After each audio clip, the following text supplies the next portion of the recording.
More importantly, when we are talking about familiarization and precipitation, it's very, very important. Even we have sexual slavery. In war crime, rape is a war crime. If you look at what happened in Rwanda, what we are trying to say is that we even have a father raping daughter. So what we are trying to say is that it's not that the father will not be prosecuted, but what we are saying is that women there should try to avoid such occasions. Don't sleep with your father on the same bed. It's not allowed. Don't sleep with your brother on the same bed. It's tempting the men. But we are not saying that is an excuse. Where we need to push our vote. No, but my colleague was saying that one of the reasons. This is one of the problems we have in Nigeria, where cultural, ingrained cultural malfeasance seem to cloud our judgment. How can you blame a woman? Where there is rape, there is only one person to be blamed. In my view, that's the rapist. That's the rapist. And this is where our voice should go. And that's what we should be telling women and children at home, that society supports you. Society is behind you. Yes. Society is against the rapist under any circumstance. Okay. They're more importantly, sir. Because we don't have much time. Okay, sir. Let's go to solutions now. How should rapists be punished? We started talking about it some time ago. Yeah, but how do you think that somebody has said outright castration, but somebody has said life jail? Where do we go? Barrister. I think our natural inclination when you hear of horrible crimes like crime murder is to say, kill him, castrate him, destroy him. But we no longer live in the medieval times. We are trying to make progress. The law as it stands today, in terms of sentencing, is not actually that bad. It says on the book, in the law, that there is provision for life imprisonment for rapists. The challenge we have is that the entire criminal justice system is not efficient. The police investigation process is deficient. Those are where we need to challenge. Sorry, Barrister. Yes. Talking about the police, and what should we do to police officers and prison officers that are raping detainees and prisoners? Barrister Kayode, just I've said it. 1 minute. I've said it earlier on that there is need for us to reform our police system and prison system. Very, very important. If we don't do that, it will continue. In fact, we have to give kudos to the present Inspector General of Police, whereby the law or the constitution has enshrined that police, this is what you can do. But there is a kind of aberration. But now, within Ondo State, of which I know, if you are a suspect, whatever you choose to do, you are going to court.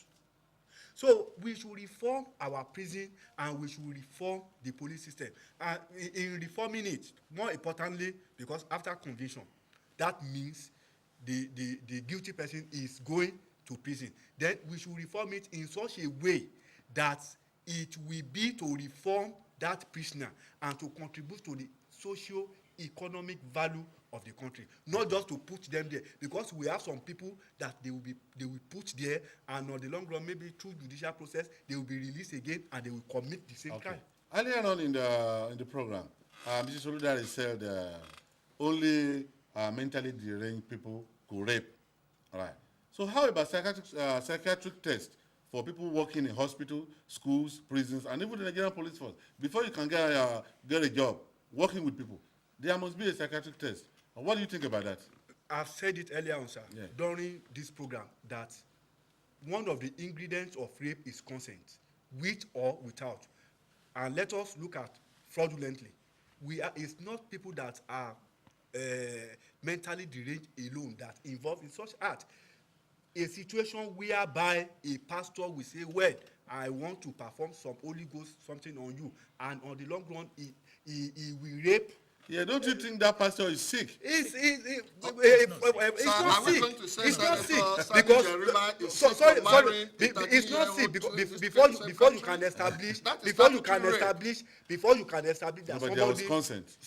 Hello, sir. Before you can say somebody is sick, that person must pass through medical process before. Yeah, this is why we are not recommending psychiatric tests for people. Even what of medical doctor himself who wants to carry out started fraudulently, he did that before carrying out such. He must be sick. He's not sick. It's not sick. We are talking about emotion as a human being, and that one way, there could be emotional sickness. As he has said, we should tell our women and ladies that they should dress very well, and our cultural value, we should imbibe it, and more importantly, in terms of religion, we must sing to practice that religion the way it should be done. Okay, that's all right, Barrister Kayode. Yeah, just some few seconds. Yes, sir. Now, in the case of the former governor of Zamfara State, who was a Sharia hypocrite in this country, who married a woman 13 years old, which I would classify as statutory rape by any standard in the world.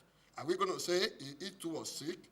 Or the case of Julian Assange, who had exposed so many diplomatic cables in terms of the shenanigans of governments all over the world and the contradictions in diplomatic conduct, that has now been said that, for trying to have sex with a woman who said, I want you to use, what's it called?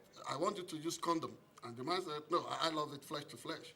But the law in that jurisdiction looked at it for deciding to go to contrary to the demand of that woman, that he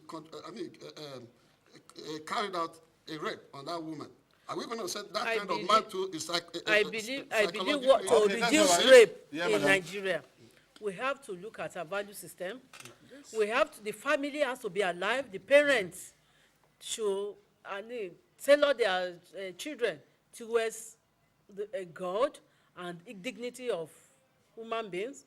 And also the church and the mosque must preach sanity, morals, and the fear of God. They've been doing that. And they should continue. They should continue. It's not enough. When they are not Okay, yet just to round up now, Barrister Bakare. Yeah, I just wanted to say that I agree entirely with what our lady panelists has said, but also to add that as a parent, it's imperative that we know what company our children keep. Let me tell you, the most rapes in this country are not the sort of rapes that we read in newspapers. It's not stranger rapes. No. It's very rare for somebody to just grab you on the street. It's usually people that you know who you are familiar with. It's usually, and a lot of rapes happen in our universities. Yeah. Because of naivety on the part of our lady children. So it's important that women in particular and parents in general know the company that their children keep. And they become friends with their children so that they know what is happening in their life and everything. Okay. As one of the ways to protect vulnerable people from being raped, don't you think the Nigerian police force should have a sort of criminal records bureau where information about sex offenders can be given out? Very, very important. Very much so. Very, very important. Even in our society here, after conviction, it should not be a secret conviction. Even before the convict is sent to prison, should even be paraded in his community. What about the right of the offender? At that time, if he has been convicted, then he doesn't have dignity at that level again. So he should be paraded, and for people to know that this is what he has done before he is sent to prison. We have some people who will be saying that, well, if I rape you, if I do this, nothing will happen. And on the long run, nothing will happen. Even we have... Yeah, because of you lawyers, you want the girl to prove that she has been raped. My learned colleague said it the other time, our law is not sufficient enough to correct this societal something we have on the ground. Even we have, if you look at it very well, we have cultural rape. But I don't want to mention that. That's all right. Thank you very much. Well, viewer, this is where we'll be drawing the curtain on the program for tonight. Probably next week, when we come back, we'll be bringing other hotter topics, topical issues that are really bothering the polity.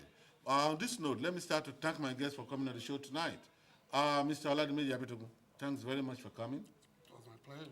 Thank you, sir. Barrister Taiwo, Kayode. Thank you, sir. Most grateful. Thanks for coming. Thank you, sir. And Mrs. Oludare. Thank you. Thanks for Mr. taking the time off Moderator. your tight schedule at the Service Commission. Thank you very much. And Barrister Bakare. My pleasure. Thank you so much for coming. Thank you. Until next week, take care of yourself. If you are a girl, don't dress provocatively, as some of them have said. Don't be raped. And if you are a boy, that a girl dresses provocatively is not an invitation for you to rape her. If you rape, it's a criminal offense. You will be done for it. Take care of yourself. Don't get into trouble. I shall be back.